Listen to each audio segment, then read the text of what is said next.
Next topic है alcohol phenol ethers. Chapter में हम ईथर्स कर रहे हैं, तो ईथर्स में हमने मेथड्स ऑफ प्रेपरेशंस कंप्लीट कर लिए हैं। अब करते हैं फिजिकल प्रॉपर्टीज़ ऑफ ईथर्स करते हैं। सबसे पहले लेते हैं बॉइलिंग पॉइंट ऑफ ईथर्स। जो कार्बन ऑक्सीजन बॉन्ड होता है ईथर में वो पोलर होता है। CO bond in ethers are polar in nature. ये होता है हमारे पास डैश ओ डैश बॉन्ड होता है ईथर, इधर भी कार्बन है इधर भी कार्बन है, तो ये कार्बन ऑक्सीजन बॉन्ड्स क्या हैं, polar. Because O electron negative होता है तो कार्बन इलेक्ट्रो पॉजिटिव हो गया, तो ये बॉन्ड क्या हो गए हमारे पोलर हो जाते हैं। लेकिन हैज़ वीक पोलैरिटी, इतनी ज़्यादा पोलैरिटी नहीं होती है, इसमें वीक पोलैरिटी होती है ईथर्स में, जिसकी वजह से इनका जो बॉइलिंग पॉइंट होता है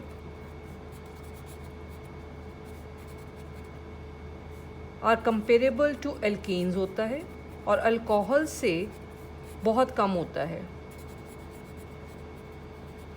and much lower than alcohols जिनमें हाइड्रोजन बॉन्डिंग होती है। तो उसमें पोलैरिटी तो है लेकिन वीक पोलैरिटी है, जिसकी वजह से ईथर्स का बॉइलिंग पॉइंट हम हाइड्रोकार्बन के साथ ही कंपेयर करेंगे। अल्कोहल के कंपैरिजन में इनका बॉइलिंग पॉइंट क्या होता है, बहुत ही कम होता है। तो जो लार्ज डिफरेंस होता है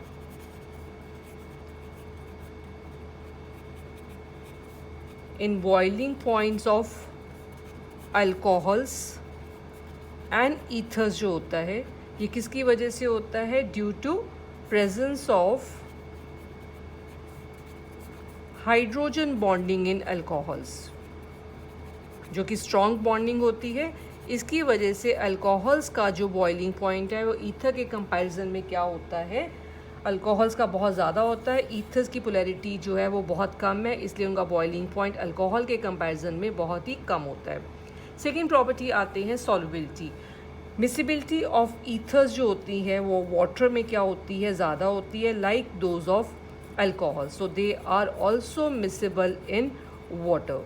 तो इसका रीज़न क्या है, कोई भी कंपाउंड अगर वाटर में डिज़ोल्व करता है तो उसका रीज़न होता है because it can form the hydrogen bonds with water. अगर वो कंपाउंड वाटर के साथ क्या कर सकता है, हाइड्रोजन बॉन्डिंग कर सकता है, तो वो कंपाउंड क्या होएगा, वाटर में सॉल्युबल होएगा। तो miscibility of ethers with water जो होती है वो रिजेंबल करती है अल्कोहल के साथ of the same molecular mass. तो बोथ इथॉक्सी इथेन, अगर हम ईथर ले लेते हैं और ब्यूटेन 1 और ले लेते हैं, कंपेरेबल मॉलिक्यूलर मासेस वाले कंपाउंड्स हम लेंगे यहाँ पे, तो इन दोनों का मॉलिक्यूलर मास क्या है, कंपेरेबल है, तो मिसिबल होते हैं almost to the same extent.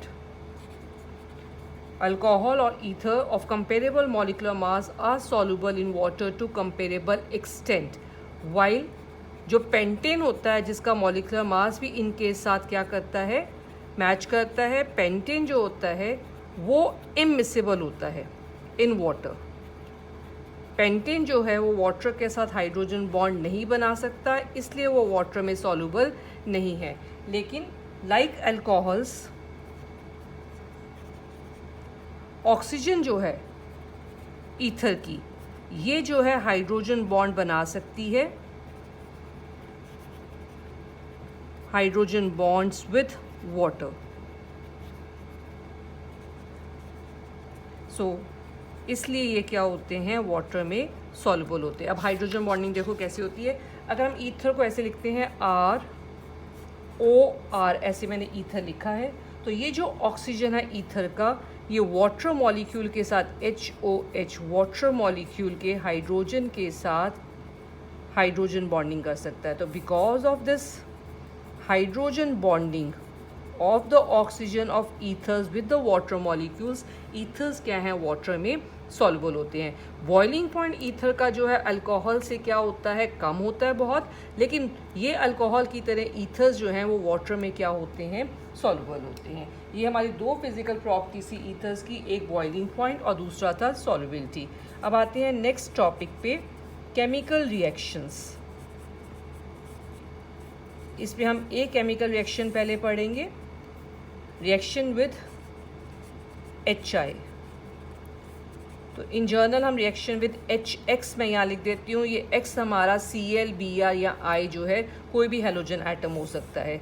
तो अगर हम HX के साथ रिएक्शन करवाते हैं ईथर्स की, फर्स्ट इसमें मैं लिख रही हूँ डाई अल्काइल ईथर्स अगर हम लेते हैं, मतलब ऑक्सीजन के दोनों तरफ क्या है अल्काइल ग्रुप्स हैं, तो it gives 2 molecules of alkyl halide, 2 alkyl halide molecules बनते हैं।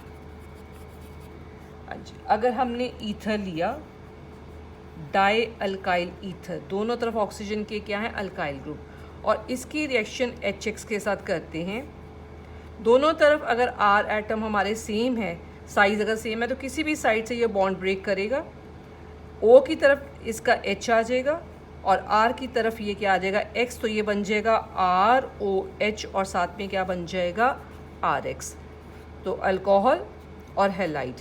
लेकिन रिएक्शन यहीं पे नहीं कंप्लीट होती है, ये जो अल्कोहल मॉलिक्यूल बनता है इस पे फिर से जो है HX अटैक करेगा और यहाँ से वाटर मूव हो जाएगा and this becomes RX plus water. तो एक्चुअल में यहाँ पे 2 मॉलिक्यूल्स किसके बन रहे हैं अल्काइल हैलाइड के बन रहे हैं। अल्कोहल्स हमारी नहीं बनती, अल्कोहल्स भी किस में चेंज हो जाती हैं अल्काइल हैलाइड में चेंज हो जाती हैं। तो जब हम डाई अल्काइल ईथर लेते हैं तो प्रोडक्ट हमारा क्या बनता है, यहाँ पे हाइड्रोजन हैलाइड बनता है with the removal of water. अब हम लेते हैं अल्काइल अराइल ईथर, एक तरफ अल्काइल ग्रुप O के और दूसरी तरफ हम क्या लेते हैं अराइल ग्रुप लेते हैं। तो इनमें भी क्लीवेज कैसे होएगी, अल्काइल ऑक्सीजन साइड से जो है बॉन्ड ब्रेक करा, अल्काइल ऑक्सीजन बॉन्ड ब्रेक करेगा, बिकॉज जो अराइल और ऑक्सीजन का बॉन्ड है वो क्या है स्टेबल है, बिकॉज उसमें क्या है रेजोनेंस, जिसकी वजह से पार्शियल क्या आ जाता है डबल बॉन्ड करेक्टर आ जाता है अराइल और ऑक्सीजन बॉन्ड में। और अगर बॉन्ड अल्काइल ऑक्सीजन साइड से ब्रेक करेगा तो रिएक्शन गिव्स, प्रोडक्ट जो बनेगा वो हमारा बनेगा फिनॉल एंड अल्काइल हैलाइड, हमारा जो है वो प्रोडक्ट बनेगा। ये देखो अल्काइल अराइल ईथर्स में रिएक्शन कैसे लिखेंगे। अब हम यहाँ पे ये लिया अराइल और इधर हम O के ले लेते हैं अल्काइल ग्रुप, और इसकी रिएक्शन जब HX के साथ करते हैं तो यहाँ बॉन्ड जो है कार्बन ऑक्सीजन अल्काइल और ऑक्सीजन साइड वाला बॉन्ड ब्रेक करेगा, ये वाला बॉन्ड जो ब्रेक नहीं करेगा। और इधर हमारे पास जो प्रोडक्ट है वो क्या बनेगा, O की साइड की तरफ हमने क्या लिखना है H और इधर क्या लिखेंगे X। सो ये प्रोडक्ट हमेशा हमारा फिनॉल बनेगा और अल्काइल हैलाइड बनेगा। तो यहाँ पे ये ऑक्सीजन और अराइल वाला बॉन्ड क्यों नहीं ब्रेक करता, बिकॉज ये बॉन्ड क्या होता है स्टेबल। स्टेबल क्यों होता है, बिकॉज रेजोनेंस की वजह से इसके लोन पेयर इधर जाएंगे तो यहाँ पे डबल बॉन्ड आ जाएगा, जिसको ब्रेक करना क्या होता है डिफ़िकल्ट होता है। तो बॉन्ड हमेशा किस साइड से ब्रेक करना है, अल्काइल अराइल ईथर्स में अल्काइल ऑक्सीजन साइड वाला बॉन्ड जो है वो ब्रेक करेगा। अब आते हैं थर्ड पॉइंट इसमें रिएक्शन में, अगर हम लेते हैं अनसिमेट्रिकल ईथर्स लेते हैं, मतलब ईथर्स जिसमें ऑक्सीजन के दोनों साइड की तरफ जो अल्काइल ग्रुप हैं वो डिफरेंट होंगे, ethers with 2 different alkyl groups are also cleaved in the same manner. Cleaved in the same manner मतलब जिधर हमारे पास अल्काइल ग्रुप स्मॉल साइज का होएगा उस साइड से बॉन्ड जो है वो ब्रेक करेगा। एग्जाम्पल हम ले लेते हैं यहाँ पे ROR डैश, R डैश जो है वो बिगर ग्रुप होएगा हमारा, HX के साथ रिएक्शन की तो ये बॉन्ड हमने स्मॉलर जो है अल्काइल ग्रुप इस साइड से ब्रेक करना है। अगर इधर से ब्रेक कर रहे हैं तो इधर X आएगा और O की साइड की तरफ HX का क्या आ जाएगा H आ जाएगा, और ये प्रोडक्ट हमारा बन जाएगा RX and R dash OH बन जाएगा, RX plus R dash OH बनेगा। इसका रीज़न क्या होता है कि इस साइड की तरफ अगर अटैक कर रहा है यहाँ पे हैलाइड तो इधर स्टीरिक हिंड्रेंस क्या होती है कम होती है। अब नेक्स्ट इसके बाद फोर्थ पॉइंट आते हैं यहाँ पर, लेकिन अगर if one of the alkyl groups is tertiary, यहाँ तो हम दोनों प्राइमरी लेके चल रहे हैं, लेकिन अगर एक अल्काइल ग्रुप हमारा क्या है टर्शरी ग्रुप है तो बॉन्ड हमारा जो है टर्शरी की साइड से ब्रेक करेगा हैलाइड की तरफ से क्या बन जाएगा, फिर हमारे पास हैलाइड बन जाएगा, टर्शरी हैलाइड बन जाएगा।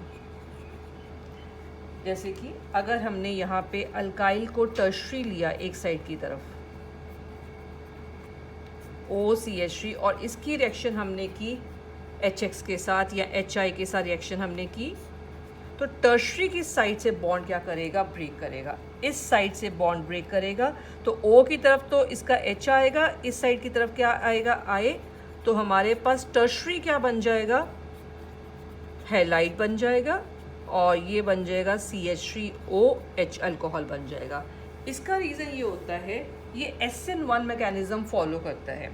SN1 मैकेनिज़्म में जो रिएक्शन जो होती है वो डिपेंड करती है on stability of the carbocation, क्योंकि बॉन्ड जब इधर से ब्रेक करेगा तो कार्बोकेटाइन हमारा क्या बनेगा, टर्शरी कार्बोकेटाइन क्या होता है, ज़्यादा स्टेबल होता है।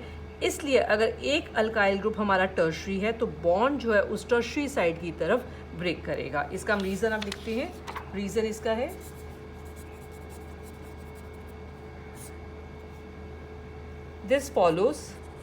this reaction follows SN1 mechanism. So tertiary carbocation formed is more stable and hence the bond breaks from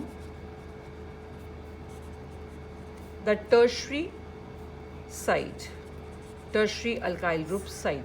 अब इसका मैकेनिज्म देखते हैं। फर्स्ट स्टेप में हमने क्या लेना है, CH3 OCH3। पहले मैं रिएक्शन ही लिख रही हूँ, उसके बाद इसका मैकेनिज्म बनाती हूँ। ये रिएक्शन थी हमारी कि ये हमारा प्रोडक्ट बन रहा है।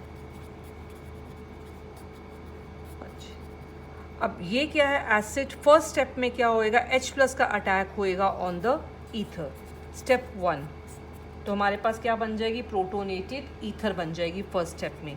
CH3 OCH3 प्लस यहाँ पे क्या है H+। नेचुरली कहाँ पे अटैक होएगा, ऑक्सीजन, बिकॉज इसके पास इलेक्ट्रॉन्स हैं। और ये हमारे पास क्या बन जाएगी, फर्स्ट स्टेप में प्रोटोनेटेड ईथर बन जाएगी। यहाँ H आ जाएगा और O के ऊपर क्या आ जाएगा, पॉजिटिव चार्ज आ जाएगा। अब ये प्रोटोनेटेड ईथर जो है नेक्स्ट स्टेप में, इससे क्या बनेगा, कार्बोकेटाइन बनेगा। कार्बोकेटाइन कैसे बनेगा, अगर ये ऐसे रिमूव हो जाता है, इलेक्ट्रॉन्स को ले जाता है, दिस बिकम CH3OH अल्कोहल, और इस कार्बन पे कौन सा चार्ज आ जाएगा, पॉजिटिव चार्ज आ जाएगा। तो यहाँ आ जाएगा कार्बोकेटाइन ये, और प्लस बन जाएगा CH3OH बन जाएगा। अब कार्बोकेटाइन बना तो नेक्स्ट स्टेप में कार्बोकेटाइन पे किसका अटैक होएगा, हम भी H+ का अटैक कर लिया। अभी क्या बचा हुआ है, I-। तो इस कार्बोकेटाइन पे नेचुरली I- इस पॉजिटिव कार्बन पे अटैक करेगा और इस साइड से, टर्शरी साइड से क्या बन जाएगा, अल्काइल हैलाइड बन जाएगा।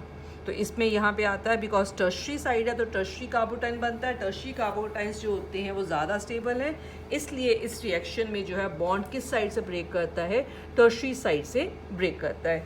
इस रिएक्शन में ये 4 पॉइंट्स हैं, इन पॉइंट्स को मैं दोबारा से क्लियर कर रही हूँ। ये सारे पॉइंट्स, केमिकल रिएक्शन हमने एक पढ़ी है, रिएक्शन विद HX हमने पढ़ी है। रिएक्शन विद HX में एक्चुअल में क्या होता है, यहाँ पे क्लीवेज ऑफ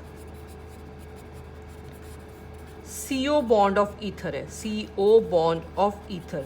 और इस सब में हमें ये पढ़ना है कि अलग अलग तरह की ईथर जब हम ले रहे हैं तो कौन सी साइड से कार्बन ऑक्सीजन बॉन्ड जो है ब्रेक करेगा। अगर तो सिमेट्रिकल ईथर्स होती हैं तो किसी भी साइड से बॉन्ड को हम ब्रेक कर सकते हैं, अल्कोहल बनेगा और अल्काइल हैलाइड। लेकिन अल्कोहल पे फिर से HX का अटैक होता है और रिएक्शन में एक्चुअल में 2 मॉलिक्यूल्स किसके बन जाते हैं, अल्काइल हैलाइड के बन जाते हैं। यहाँ पर अल्कोहल भी हमारा अल्काइल हैलाइड में चेंज हो जाता है। सेकंड क्या था कि अगर अल्काइल अराइल ईथर ले रहे हैं, एक तरफ हमने ईथर के क्या लिया, अल्काइल ग्रुप, दूसरी तरफ अराइल लिया है, तो इस रिएक्शन में बॉन्ड जो है वो किस साइड से ब्रेक करेगा, बॉन्ड अल्काइल ऑक्सीजन साइड से ब्रेक करेगा। अल्काइल ऑक्सीजन साइड से बॉन्ड ब्रेक करेगा। रीज़न इसका क्या है? Because aryl oxygen bond stable है, बिकॉज ड्यू टू रेजोनेंस यहाँ पे पार्शियल डबल बॉन्ड करेक्टर आ जाता है, इसलिए इस साइड से बॉन्ड ब्रेक नहीं करता है। तो अगर इस साइड से बॉन्ड ब्रेक करेगा तो प्रोडक्ट हमारा क्या बनेगा? फिनॉल हमेशा बनना है एक प्रोडक्ट, और साथ में क्या बनेगा? अल्काइल हैलाइड बनेगा। थर्ड हमारे पास आता है, अगर हम अनसिमेट्रिकल ईथर लेते हैं, अगर अनसिमेट्रिकल ईथर है और दोनों तरफ अल्काइल ग्रुप्स प्राइमरी हैं, तो बॉन्ड ब्रेक करेगा जिस साइड पे हमारे पास अल्काइल ग्रुप्स में कार्बन एटम क्या होते हैं? कम, मतलब स्मॉलर अल्काइल ग्रुप की साइड से बॉन्ड ब्रेक करेगा, स्मॉलर वाला हैलाइड बनाएगा, और बिगर साइड वाला जो अल्काइल है वो क्या बनाएगा? अल्कोहल बनाएगा। फोर्थ पॉइंट आता है, अगर दोनों तरफ अल्काइल ग्रुप है लेकिन एक तरफ अगर टर्शरी ग्रुप अगर आ जाता है तो बॉन्ड जो है टर्शरी साइड से ब्रेक करेगा, बिकॉज ये SN1 मैकेनिज्म दिखाता है जिसमें टर्शरी कार्बोटाइन ज़्यादा क्या होता है? स्टेबल होता है दैन द प्राइमरी वाला। तो टर्शरी साइड से बॉन्ड ब्रेक करके टर्शरी कार्बोटाइन बन जाएगा, इसलिए टर्शरी वाला पार्ट हैलाइड बनाएगा और दूसरी साइड से क्या बनेगा? अल्कोहल। बिगर साइड से हैलाइड बनेगा और स्मॉलर साइड से क्या बनेगा? अल्कोहल बनेगा। और ये इस रिएक्शन का क्या है? मैकेनिज्म है। अब ये रिएक्शन हमने इसका टर्शरी वाला मैकेनिज्म किया, हमने दूसरा मैकेनिज्म जो फर्स्ट रिएक्शन हमारी उसका मैकेनिज्म भी हमने करना है इसमें। ये जो रिएक्शन है जिसमें फर्स्ट हमारे पास क्या बनता है? अल्कोहल और हैलाइड बनता है, फिर इसमें अल्कोहल पे फिर से HX का अटैक होता है। इस रिएक्शन का मैकेनिज्म अब हम करने लगे हैं, लेकिन मैं दोनों तरफ R ग्रुप जो है वो डिफरेंट लेके चल रही हूँ। यहाँ पे एक तरफ हम बिगर ग्रुप ले रहे हैं, एक तरफ हम स्मॉलर ग्रुप लेके चलेंगे, और बॉन्ड को ब्रेक करना है हमने स्मॉलर साइड से। अब ये देखो इसमें क्या हो रहा है रिएक्शन में। फर्स्ट स्टेप में क्या होएगा मैकेनिज्म में? ये हमारा एसिड है, तो फर्स्ट स्टेप में पहले H+ अटैक करेगा ईथर पे और क्या बन जाएगा? Protonated ether. सेकेंड स्टेप में इस X- का अटैक करेंगे और हमारे पास अल्कोहल और हैलाइड बन जाएंगे। थर्ड स्टेप, इसमें 4 स्टेप्स आएंगे। फर्स्ट स्टेप में H+ का अटैक ऑन ईथर और प्रोटोनेटेड ईथर बनेगा। सेकेंड स्टेप में X- का अटैक ऑन प्रोटोनेटेड ईथर होएगा और अल्कोहल और हैलाइड बन जाएंगे प्रोडक्ट यहाँ पे। नेक्स्ट थर्ड स्टेप में अब ये जो अल्कोहल बनी है इस अल्कोहल पे H+ का अटैक और प्रोटोनेटेड अल्कोहल बनेगी, फिर प्रोटोनेटेड अल्कोहल पे X- का अटैक होएगा और प्रोडक्ट क्या बन जाएगा? Halide and water. तो रिएक्शन को देख के ही हम क्या लिख सकते हैं? मैकेनिज्म 4 स्टेप याद रखने। पहले स्टेप में H+ का अटैक, दूसरे स्टेप में X- का अटैक, थर्ड स्टेप में फिर H+ का अटैक, और फोर्थ स्टेप में फिर से X- का हम क्या दिखाएंगे? अटैक दिखाएंगे। तो इस रिएक्शन का मैकेनिज्म लिखते हैं। मैकेनिज्म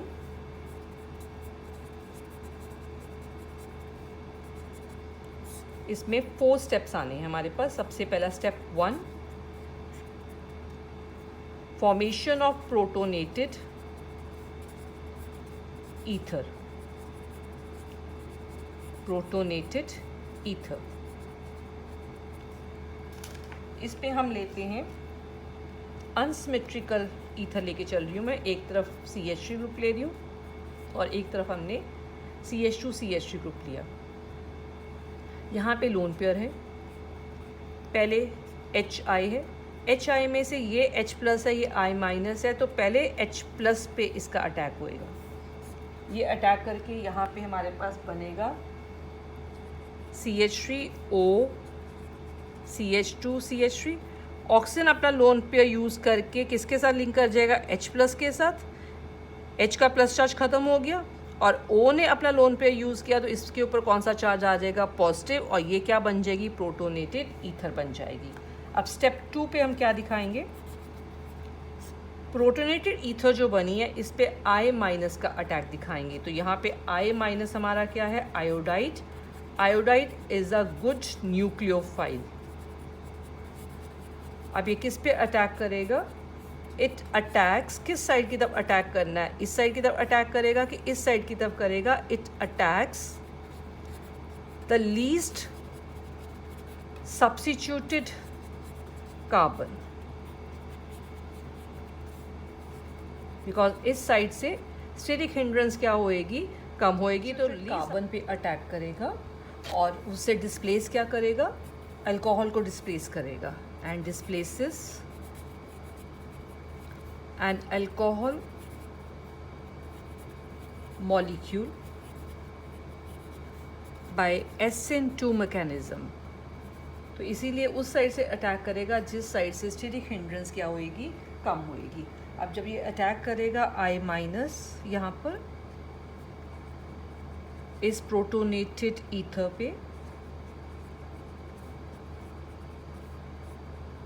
तो इसमें से ये O जो इलेक्ट्रोनेगेटिव है तो इलेक्ट्रॉन्स अपनी तरफ पुल करेगा ये, तो ये कार्बन पॉजिटिवली चार्ज हो जाएगा, इसलिए ये I माइनस जो है ये इस कार्बन पे अटैक करेगा और इस कार्बन पे अटैक करके ये बना देगा CH3I और यहाँ से रिमूव हो जाएगा CH3CH2OH, CH3CH2OH।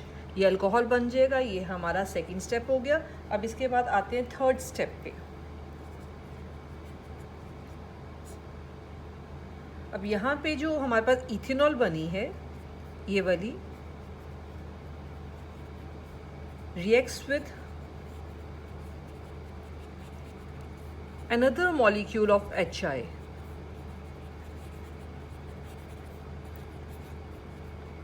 and is converted to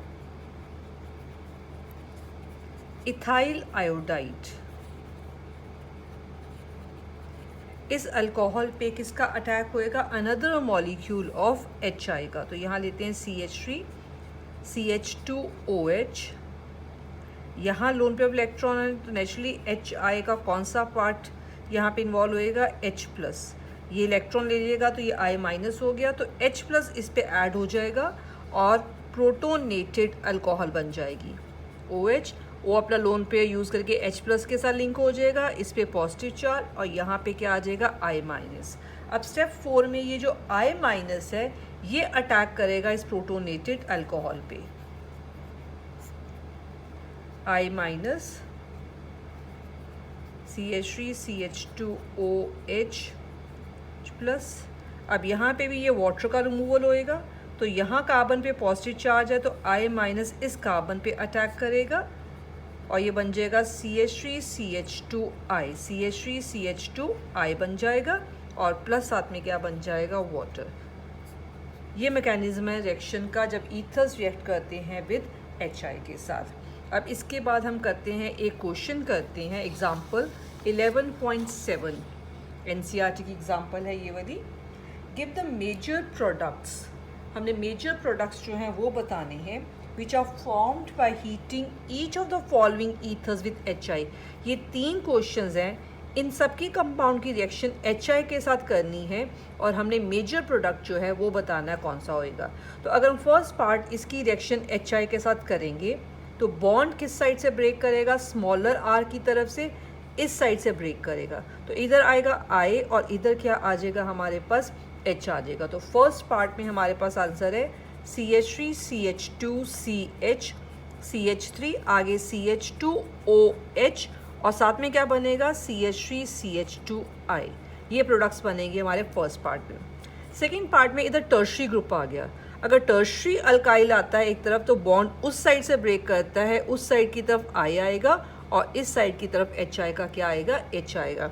सो ये बन जाएगा अल्कोहल CH3CH2CH2OH और ये हमारे पास बन जाएगा यहाँ पर अल्काइल हैलाइड बन जाएगा, टर्शरी अल्काइल हैलाइड, इधर I आ जाएगा। थर्ड पार्ट, अब ये एरोमेटिक है। एरोमेटिक में हमेशा हमारा बॉन्ड किस साइड से ब्रेक करना चाहिए, इस साइड से करना चाहिए, क्योंकि एक प्रोडक्ट हमेशा क्या बनता है, फिनॉल। इधर H आएगा और इधर क्या आएगा, I। तो एक बन जाएगा प्रोडक्ट हमारा बेंजाइल आयोडाइड और दूसरा प्रोडक्ट हमारा बन जाएगा फिनॉल।